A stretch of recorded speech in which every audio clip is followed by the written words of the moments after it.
Ahora vamos a continuar con más de las preguntas que tenemos y la siguiente nos dice así. ¿Qué puedo hacer si me doy cuenta que un hermano muy respetado en la iglesia anda en conductas poco cristianas en su lugar de trabajo? ¿Debería decirlo a las autoridades de la iglesia? Mi temor es que él pierda sus privilegios si lo hago.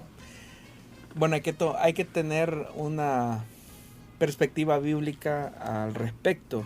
La Biblia nos da un parámetro de lo que debemos de hacer cuando nosotros nos damos cuenta de que una persona se encuentra en una situación eh, poco ética, hablando desde el punto de vista de la ética cristiana. En Mateo capítulo 18, Jesús especifica el procedimiento bíblico que se debe de seguir cuando nos enteramos que una persona anda con una actitud poco cristiana. Y dice Mateo 18, versículo 15, si tu hermano peca contra ti, ve a solas con él y hazle ver su falta. Si te hace caso, has ganado a tu hermano. Pero si no, lleva contigo a uno o dos o más para que todo asunto se resuelva mediante el testimonio de 2 o 3 testigos. Si se niega a hacerles caso a ellos, díselo a la iglesia, y si incluso a la iglesia no le hace caso, trátalo como si fuera un incrédulo o un renegado. Entonces Jesús da 3 niveles, ¿verdad? El primer nivel es que si yo me doy cuenta de una situación inmoral en la vida de un creyente, como cristiano tengo que ir a solas a amonestarlo y decirle, hermano, me he enterado que usted en su trabajo tiene una conducta poco ética, poco cristiana, porque me he dado cuenta de esta y esta situación. Le animo para que usted pueda restaurarse y restablecer su comunión con Dios. Si la persona reconoce su falta, se arrepiente, puede ser que incluso a usted le toque orar por este hermano. Entonces Jesús dice que has ganado a tu hermano. Y ahí la cosa queda. No hay por qué seguir comunicando o publicando la situación. Jesús dijo ahí, has ganado a tu hermano. Pero si esta persona se pone renuente y no hace como debe de ser, dice la Biblia que tenemos que hacernos llevar, tenemos que hacernos acompañar más bien de 2 o 3 testigos, porque la palabra en el Antiguo Testamento especifica que en boca de 2 o 3 testigos consta toda palabra. Si haciendo esto, reconviniendo al hermano por segunda ocasión, con 2 o 3 testigos, no reflexiona sobre su proceder, dice entonces que el siguiente paso es llevarlo a las autoridades de la iglesia, pero ese es el tercer estadio ya. Y si aún a las autoridades de la iglesia no les hace caso, Jesús dijo, tenlo por gentil y publicano, o tenlo como un renegado, dice la nueva versión internacional, la NBI. Entonces ese es el procedimiento bíblico. A usted, estimado hermano o hermana, que hace esta pregunta, no le debe de preocupar tanto que le quiten o no los privilegios, porque ese es un problema que en realidad atraviesa el cristianismo en términos generales, y es que confundimos el activismo que se pueda tener adentro de una iglesia con comunión con Dios. Una persona puede ser muy activa en sus privilegios al interior de la iglesia y detrás de ese activismo esconder conductas inapropiadas, poco cristianas, y eso en vez de hacerle bien le hace un mal. Y tan grave es el daño que se hace a esa persona y que se le hace a esta persona, que él puede llegar a entender, o ella puede llegar a entender, que porque es muy activo en la iglesia, que porque desempeña sus privilegios en la iglesia, tiene comunión con Dios, e incluso, bueno, a pesar de que estoy en esta situación inmoral, pero en realidad yo estoy en esa comunión con el Señor y me va bien. Entonces no es así, no debe de ser así. Debe de existir una reflexión sincera de lo mal que se está haciendo, porque no debemos de confundir activismo en una iglesia con comunión con Dios.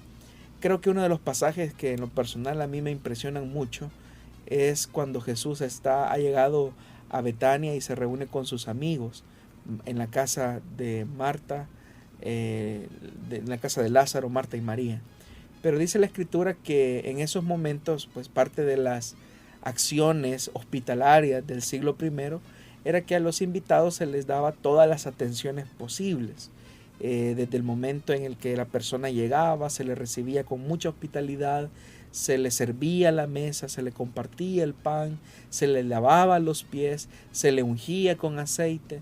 En fin, eran muchas las atenciones que se hacían con el huésped, porque la hospitalidad era parte de los códigos de honor que existían en el siglo I.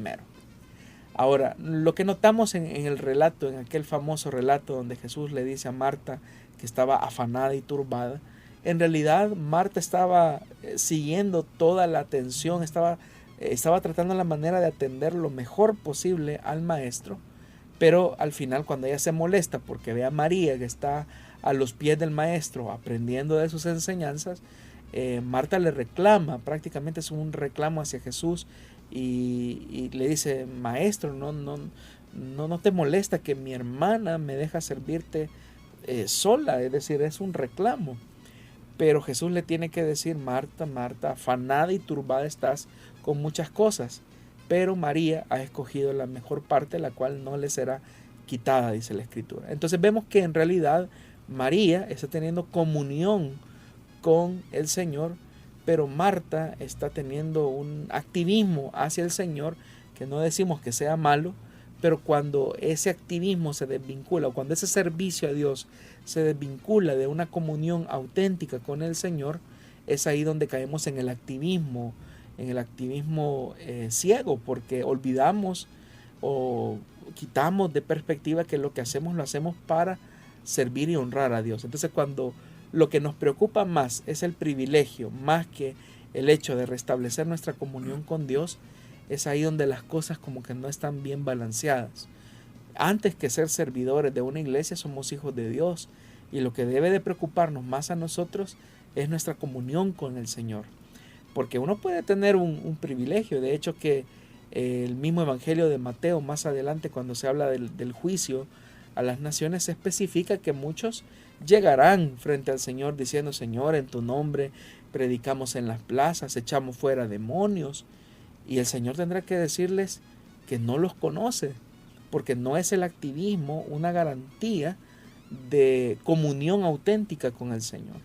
Entonces, lo que debe de preocuparnos al ver una conducta difícil en la vida de un hermano de la iglesia, no es tanto que se le van a quitar o no los privilegios, es el hecho que esa persona restaure su comunión con el Señor lo más pronto posible, y en esa restauración exista una sanidad de aquella falta que se ha cometido. ¿Pudiéramos nosotros en algún momento tomar el ejemplo del profeta Natán cuando llegó ante David a presentarle su pecado? Aunque pues Natán lo hizo de manera no privada, pero ¿podríamos tomar esa misma sabiduría? Lo cierto es que Natán utilizó bastante. Bueno, él era un profeta, ¿verdad? Y al utilizar la parábola que le relata a David, sorprende la forma en que Natán lo hace, porque... Bueno, y la pregunta va, disculpe que lo sí. interrumpa, pero la pregunta va en torno a que muchas veces algunos argumentan temor o miedo de acercarse a las personas a decirles su falta. Sí, yo sé que no es, en realidad, hermano, no es nada grato llegar a confrontar a una persona por una situación inmoral. O sea, en lo personal, para mí es una de las cosas más difíciles que me ha tocado hacer en estos poquitos años de ministerio. Es lo más incómodo, tener que confrontar a una persona por una falta, porque uno no quiere estar en esa situación, pero es parte del trabajo, es parte de la responsabilidad. Entonces, lo que debe de motivar, en el caso de la persona que se da cuenta, lo que debe de motivar no es ir a exhibir públicamente a la persona o humillarla o avergonzarla, sino que la motivación debe de ser restaurarla. Es más, si nosotros consideramos que eso excede a nuestra capacidad, pues lo más conveniente sería buscar a una persona madura en la iglesia con la que usted se haga acompañar, porque a usted le constan los hechos, y dejar que esta persona pues trate con esta persona que se encuentra herida por el pecado. Entonces, nuestra actitud debe ser una actitud como de conciliación, de sanidad. Y obviamente pues hay gente que reacciona muy positivamente y hay otros que son necios, ¿verdad? Son testarudos, como dicen los abuelos. Son personas que, a pesar de que se les muestre evidencias, testigos, son como dicen cara dura y lo niegan todo, ¿verdad? O dicen es que ustedes están conspirando contra mí, o ustedes me envidian, de mí se dicen muchas cosas, y la gente ahí se va escondiendo, pero ante una persona así pues ya no se puede hacer más que lo que Jesús dijo, tenerle como un renegado, como un gentil, y ni modo, ¿verdad? Así hay gente. Y hay otras personas que sí, ¿verdad? Son muy humildes, se avergüenzan, ¿verdad? Por la situación. Es que nadie quiere estar en ese lado de la cancha y se avergüenzan, pero también tienen una actitud de humillación y Dios los restaura. Pero también de esta pregunta tenemos que tomar la enseñanza de tener esa responsabilidad nosotros de hacernos cargo y afrontar la responsabilidad de ir y señalar el pecado a la persona y no hacerlo como normalmente se hace, y en nuestros países latinoamericanos creo que es lo más común, que primero pues se va donde el compadre o de una vez pues se va donde las autoridades, pero con el objetivo tal vez de destruir, no tanto. De restaurar, sí. O la típica frase, mire, yo le comento esto para que me ayude a orar, ¿verdad? Sí. Pero detrás de ese gesto de piedad, lo que escondemos es nuestra picazón de lengua, ¿verdad? Por irle a chismear a otra persona la situación de alguien. Y eso no ayuda en nada. O sea, la Biblia lo que nos está presentando en Mateo capítulo 18 es un parámetro de cómo se deben de restaurar la comunión de una persona en primer lugar con Dios y con la iglesia, porque hay que tomar en cuenta algo. Uno tiene la idea de que cuando uno falla a Dios, pues uno es el que falla y uno es el que va a salir afectado. Y eso es cierto, pero no es toda la verdad. Lo cierto es que somos parte de un cuerpo, el cuerpo de Cristo. Y cuando peco yo, estoy afectando de manera directa al cuerpo de Cristo. Entonces, no es una cuestión tan privada como uno cree. Eso va más allá de lo que nosotros creemos. Entonces, tenemos que renunciar a esa subcultura de chismear con medio mundo sobre la situación de alguien, sino que tomar la actitud cristiana de la responsabilidad. Si a mí me consta algo, si yo lo vi, soy yo el responsable de ir y confrontar a esa persona. Porque muchas veces las personas dicen, es que en la iglesia no hacen nada.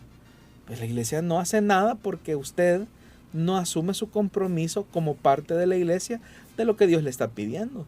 Si a usted le consta algo, usted es el responsable de ir y confrontar a su hermano según lo que Mateo capítulo 18 dice, y seguir el procedimiento bíblico. Entonces debemos de renunciar a esa subcultura de chismerío, ¿verdad? Para tener una actitud de restauración. También no podemos tomar la actitud de decir, no, no me meto en problemas, yo sé esto, pero hay que quedar. Ya está en problemas, con Dios ya está en problemas. Porque si por alguna razón Dios le ha permitido a usted darse cuenta de esa situación, esa persona ya tiene una responsabilidad frente a Dios. Dios no va a pasar por inocente al culpable. Y usted sería culpable de que esa persona siga en esa condición de autodestrucción, porque el pecado es autodestructivo, y que usted diga, no, yo no me voy a meter en problemas. Entonces, no, ¿verdad? Y en realidad la confrontación, repito, no es humillación. O sea, la confrontación debe de surgir del espíritu cristiano de restaurar con espíritu de mansedumbre a aquel que ha sido sorprendido en pecado.